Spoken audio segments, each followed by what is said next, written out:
আসসালামু আলাইকুম বন্ধুরা, কেমন আছেন? আলহামদুলিল্লাহ, আমি ভালো আছি। আমি আজকে একটা ভর্তা নিয়ে আসলাম। এখানে টাকি মাছ নিয়েছি। এই টাকি মাছটা ভর্তা করব। শীত চলে গেছে, এখন কিছু টাকি মাছ ভর্তা করে নিব যেগুলো ছিল। এখানে ছোট বড় মিলে কিন্তু আছে, এই যেগুলো ছোট আর এখানে কয়েকটা বড় আছে। এগুলো আমি বেশি করে ভর্তা করব, সেজন্য এই সবগুলোই টাকি মাছ নিয়েছি। আমি এটা এখন সিদ্ধ করে নিব। আমি সিদ্ধটা বসিয়ে দিব। আর এটার সাথে যা যা উপকরণ দিব, এখানে নিয়েছি রসুন কুচি, এই রসুন কুচি, পেঁয়াজ কুচি, টমেটো কুচি, ধনিয়া পাতা, আর হচ্ছে একটু পেঁয়াজ কলি। এখানে আমি কয়েকটা পেঁয়াজ কলি কেটে নিয়েছি। এখন দেখুন, চুলায় কিন্তু পানিটা বসিয়ে দিয়েছি। এখানে আমি দিয়ে দিব একটু হলুদের গুঁড়ো, দিয়ে দেব লবণ। এখন আমি মাছগুলো এই পানির মধ্যে দিয়ে দিব, কারণ এটা আমি সিদ্ধ করে তারপর কাটা ছাড়িয়ে নিব। এখন আমি একটা ঢাকনা দিয়ে ঢেকে দিব সিদ্ধ হওয়া আগ পর্যন্ত। দেখুন, মাছগুলো কিন্তু সিদ্ধ হয়ে গেছে।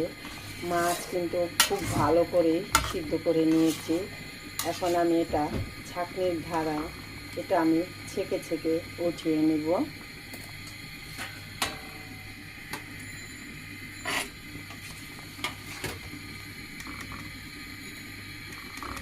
এই যে মাছগুলো উঠিয়ে নিলাম।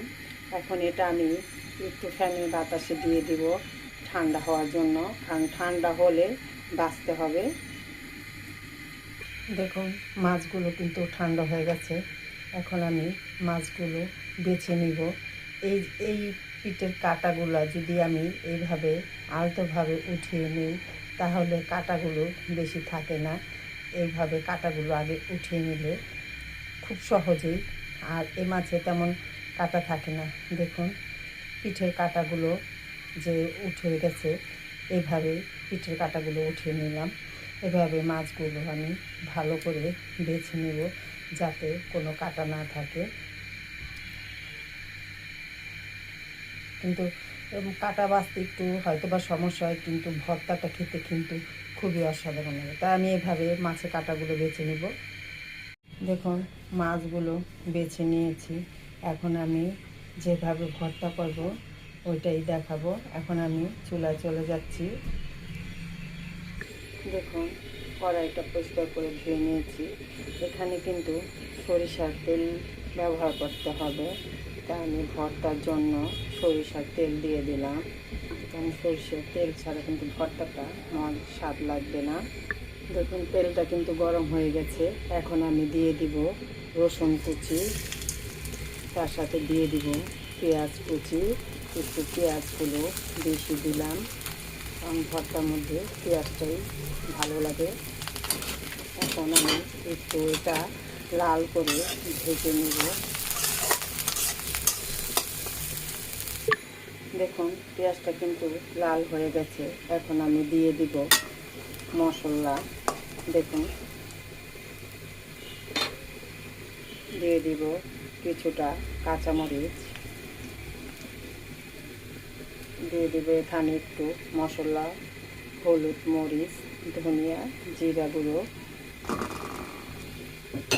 এটা দিয়ে ভালো করে আবার একটু নেড়ে চেড়ে নিতে হবে এই তেলের ভিতরে, তাহলে কিন্তু ঘ্রাণটা খুব ভালো আসে, তেলের ভাজা ভাজা হবে।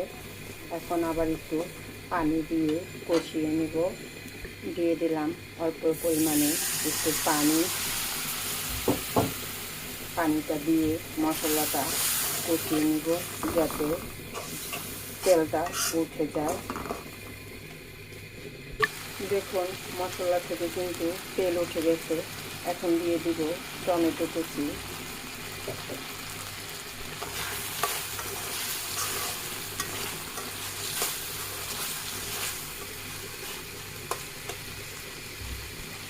দিয়ে দিব পেঁয়াজ কলি।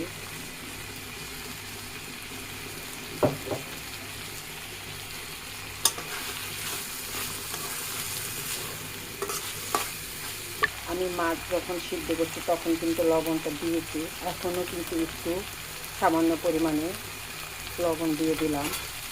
লবণটা দিয়ে এটা ভালো করে আবার একটু এই তেলের মধ্যে কষিয়ে নিব, কোনো পানি দিব না, কারণ টমেটো থেকেই কিন্তু পানি উঠে যাবে।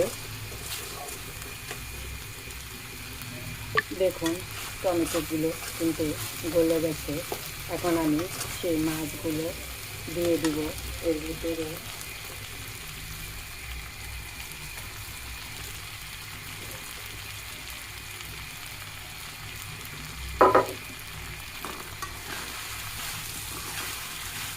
এখন ভালো করে একটু নেড়ে চেড়ে নিতে হবে, আর একটু কষিয়ে নেওয়ার পরে সামান্য পরিমাণে একটু পানি দিয়ে দিব।